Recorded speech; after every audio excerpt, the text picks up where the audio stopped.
सिंदखेडा तालुक्यातील मालपूर येथील bus stand विभाग ते भाजीपाल्याच्या विक्री करणाऱ्यांवर सार्वजनिक बांधकाम विभाग लक्ष देणार का? सिंदखेडा तालुका प्रतिनिधी प्रभाकर अडगाळे मालपूर गावात आत्ताच 2 पदरी रस्ता हा काँक्रिटीकरण करण्यात आला। मात्र बेशिस्त वाहन लावून रहदारीस अडथळा होतो व दुसरी गोष्ट अशी की रस्त्यावर भाजीपाला मार्केट भरत असतो। जर एखाद्या वाहनाला अपघात घडला तर याला जबाबदार कोण अशी शंका गावकऱ्यांना वाटते।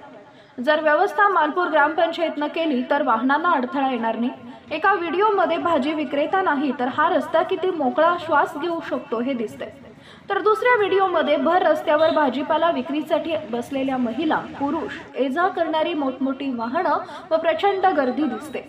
जर गर्दीत योगायोगाने अपघात घडला तर नुकसान कुणाचं होईल याचा सारासार विचार करून ग्रामपंचायत व सार्वजनिक बांधकाम विभाग यांनी लक्ष घालून हा अनर्थ टाळला जाऊ शकतो।